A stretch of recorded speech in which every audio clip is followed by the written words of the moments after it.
تعالى وارجع معايا لأكتر من 150 سنة ورا، في قصر كبير في حي سراي القبة. كان في طفل صغير بيتربى على يد خدم وحشم، اسمه فؤاد ابن الخديوي إسماعيل. اتولد سنة 1868 في عز ما مصر كانت بتتغير، بس هو كان متربي على إنه مش واحد عادي. ده كان شايف نفسه أمير من وهو في اللفة، من شقاوة القصور لأكاديمية أوروبا. فؤاد وهو صغير ما ترباش في مصر بس، لا ده أبوه بعته على أوروبا يدرس في المدارس الكبيرة واتعلم في إيطاليا واتخرج من الأكاديمية الحربية هناك. وده خلى عنده شخصية مختلفة عن باقي ولاد الأسرة. كان بيعرف لغات كتير وبيفكر بطريقة غريبة، بس قلبه دايما مع مصر. بعد ما رجع مصر، فؤاد بدأ يدخل في الشغل السياسي على خفيف، وبدأ يقرب من الإنجليز اللي كانوا وقتها مسيطرين على الحكم في مصر من تحت لتحت. وكان دايما بيدور على فرصة يمسك منصب كبير، بس عمره ما كان متسرع. كان بيصبر ويدبر ويستنى الفرصة. في سنة 1917 السلطان حسين كامل عمه مات، وابنه ما كانش عايز الحكم. وهنا دخل فؤاد بكل هدوء ولبس التاج وبقى السلطان فؤاد الأول. بس هو ما كانش عايز يبقى مجرد سلطان تحت عين الإنجليز، كان عايز أكتر، من سلطان إلى ملك، اللعب الكبير. في سنة 1922 الإنجليز أعلنوا استقلال مصر نظرياً، ووقتها فؤاد لعب لعبته الصح. قال لهم طالما احنا دولة مستقلة يبقى أنا مش سلطان، أنا ملك. وفعلاً بقى الملك فؤاد الأول أول ملك رسمي لمصر الحديثة. العملات، أول مرة مصر تطبع باسم ملك مصري. من اللحظة دي كل حاجة اتغيرت. العملة اللي كانت قبل كده مكتوب عليها السلطان حسين أو عملات عثمانية قديمة بدأت تطبع باسم فؤاد الأول ملك مصر. ودي كانت أول مرة في التاريخ الحديث نشوف عملة مصرية حديثة مكتوب عليها اسم ملك مصري. ومن وقتها ظهرت الجنيه الذهبي فؤاد، نص الجنيه عليه صورته، عملات من النيكل والفضة مكتوب عليها فؤاد الأول ملك مصر. ودي العملات اللي بقت نادرة دلوقتي والناس بتجمعها كتحف تاريخية. المعمار والتعليم وسرايا العلم. فؤاد كان ملك تقيل، مش بس سياسي، ده كان بيحب التعليم والثقافة. أسس جامعة فؤاد الأول اللي هي جامعة القاهرة دلوقتي، دعم كتير من الكتاب والمفكرين. كان عنده شغف إنه يخلي مصر أوروبا الشرق، لكن في نفس الوقت كان بيحب السيطرة وما كانش يحب حد يعارضه. كان دايما يحب يبقى الكلمة كلمته.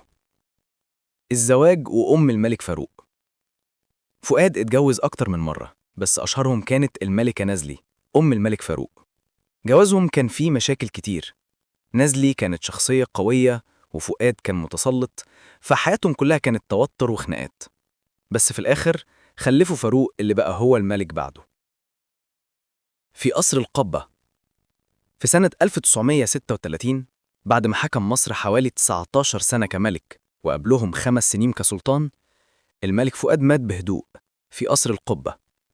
ابنه فاروق كان لسه شاب صغير فبقى هو الملك، بس دي قصة تانية بقى. الملك فاروق رغم صغر سنه كان محبوب من الشعب. كان وسيم، مثقف، لابس لبس الملوك، وبيتكلم عربي وإنجليزي وفرنساوي. الناس حبت صورته قبل ما تعرفه. بعد وفاة الملك فؤاد العملات بدأت تتغير. صورته اتشالت واتحطت صورة الملك فاروق وهو صغير بلبس ملكي فخم.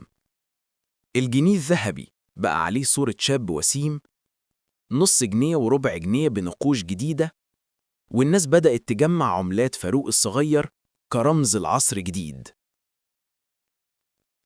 قبل ما يبقى ملك، الإنجليز قالوا لازم يروح يتعلم في إنجلترا في أكاديمية ساندهيرست العسكرية. بس يدوب لحق يقعد هناك شوية وأبوه مات، فاضطر يرجع فوراً ويستلم العرش. رجع ومعاه لقب الملك فاروق الأول، ملك مصر والسودان، سيد النوبة وكردفان ودارفور. يعني كان رسمياً حاكم على ربع أفريقيا تقريباً. بس الحقيقة الحكم ما كانش سهل. حريق القاهرة والنهاية تقترب. في 26 يناير 1952 القاهرة ولعت نار. محلات اتحرقت، السينمات اتولعت، أوتيلات كاملة اتدمرت، والملك ولا كلمة، ساكت. كل ده والشعب بيسأل: فين الملك؟ فين الحكم؟ هو احنا لوحدنا؟